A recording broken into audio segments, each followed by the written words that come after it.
Welcome to Cool on Cars. Today we're reviewing the Porsche 911 GT3 991.2. This particular car is a 2016. Let's go and see what you can do. Visibility is surprisingly bad though. There's a massive roll cage and a huge rear spoiler in the back.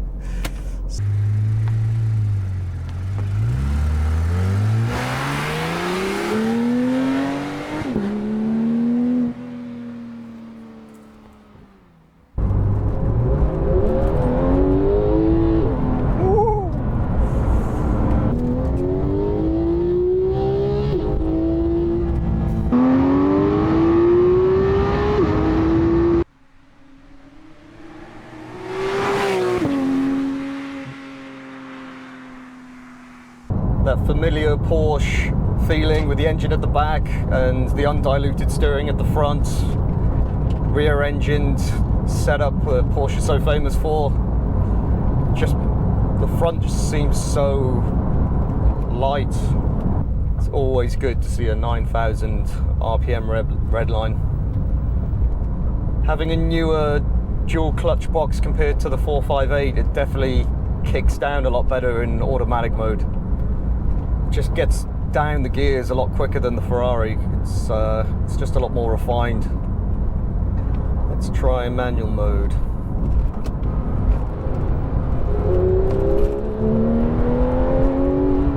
Woo. You really have to rev it out.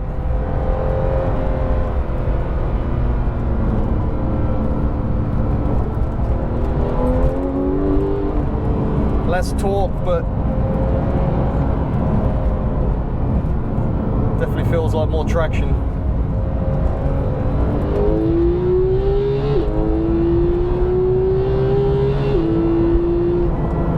Oh, yeah, nice, potent. That engine sounds so good as well. GT3 raw, that naturally aspirated 4-litre engine. Brand new engine for this car.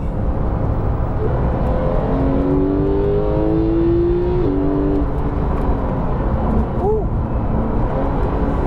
Feel the weight at the back when you hit the brakes.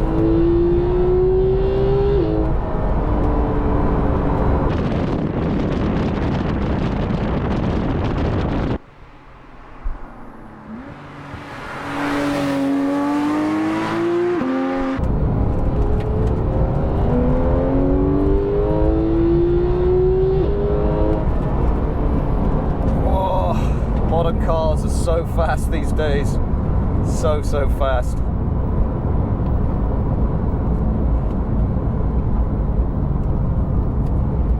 But it's exciting. Oh, yeah.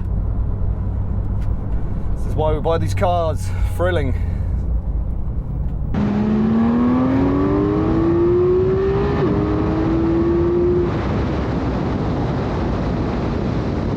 Steering wheel feels surprisingly small. It's definitely set up for the track, this car. And if you hadn't noticed by the cage in the back, it's usually an indication it's track built. It doesn't squat down like the Ferrari does on the brakes. You just feel that big weight going forwards, which actually neutralizes the weight in the braking zone. This has 305 wide tires on the back, so there's plenty of rubber to kick you on. Do miss my old Porsche. It's the reason why these cars are so popular.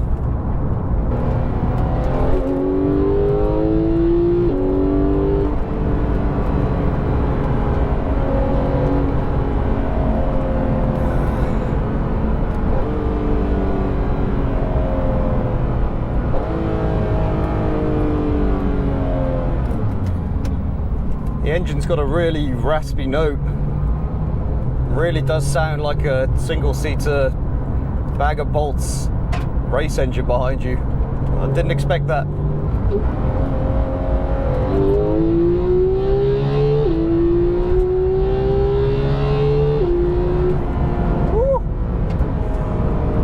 2000 redline. Peak power on the Porsche comes a little earlier than the Ferrari, but it's still fun to rev it out. It doesn't completely die at the end, it's still pulling hard.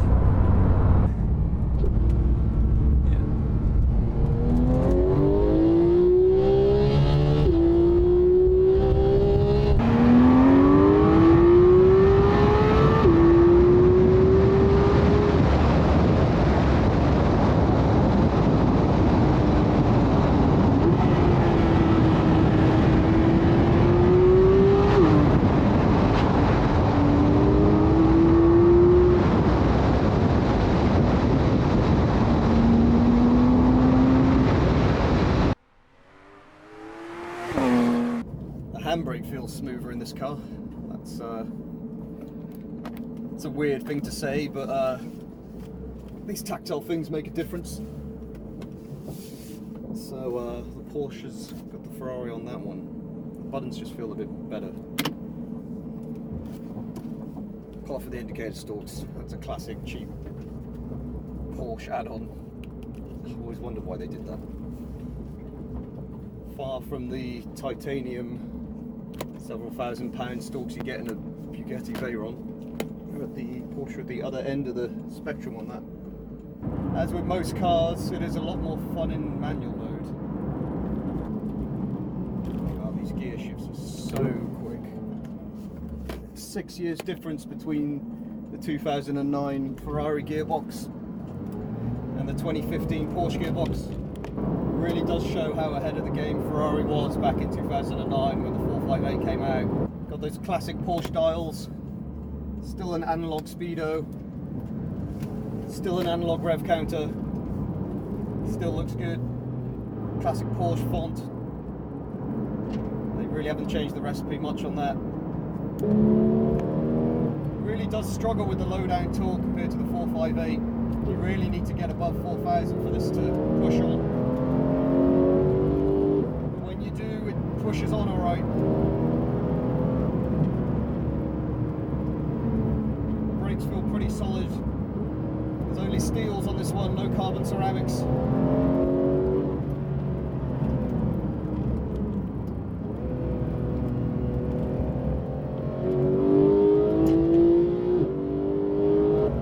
They're always a pleasure to drive, Porsches.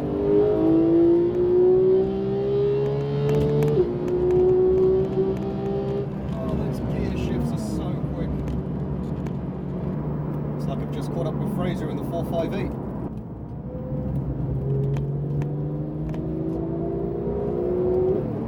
Sounds good.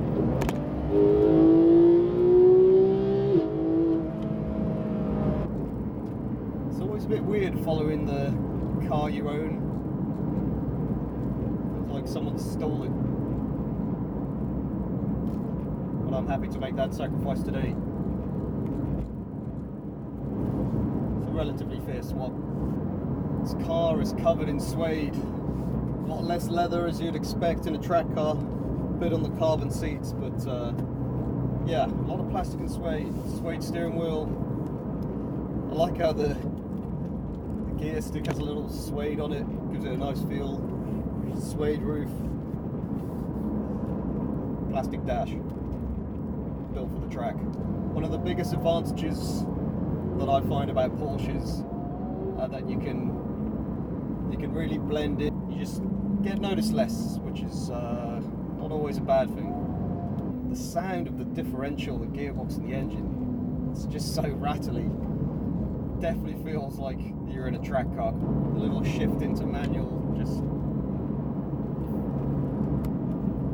feels like you're putting it in mischievous mode. It's, yeah, unlike the Ferrari where you click a little button, that little clink of the gear shift just has a bit more purpose to it. One thing this car does have that the Ferrari doesn't is the rear wheel steering. It's a great innovation by Porsche, but it does make the back end, if you're not used to it, it feels a bit squirrely. It feels like it's getting out of control a bit, but once you get used to it, it provides a lot more agility turning in those bends, those slow corners, even at high speed. But it's something to get used to. Never driven a car with that before, so it's a first for me. Back really pushes you around in the corners on the front. God. It's a totally different feel to the Ferrari. I wonder if there's a bumpy road mode. Oh, pretty tightly sprung.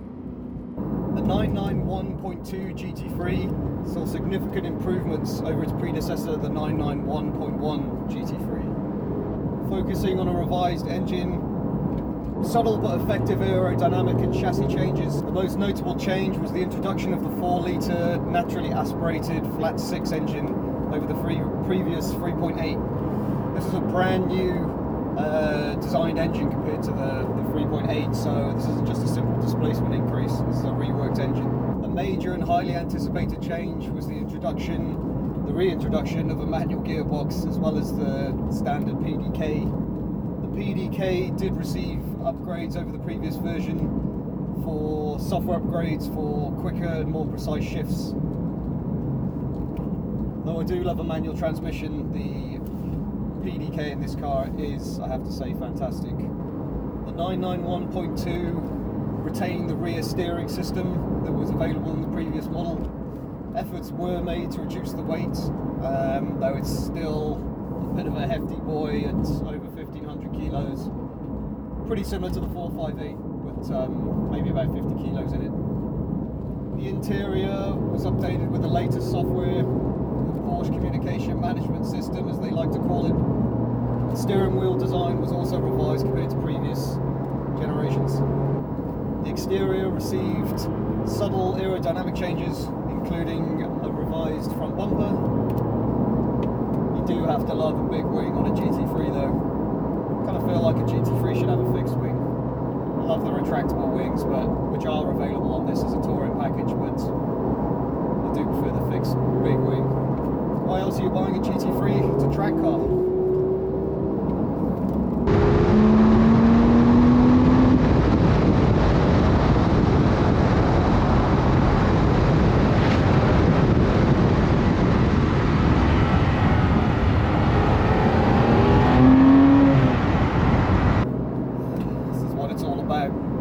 Sunny day, reviewing supercars.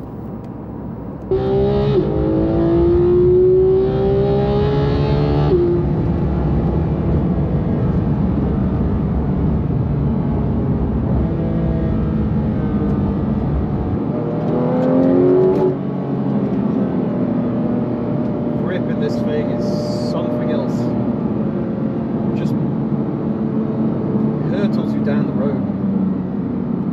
Nice to have some proper indicators though, at least when the wheels turn, you know which way the indicator stalk is pointing.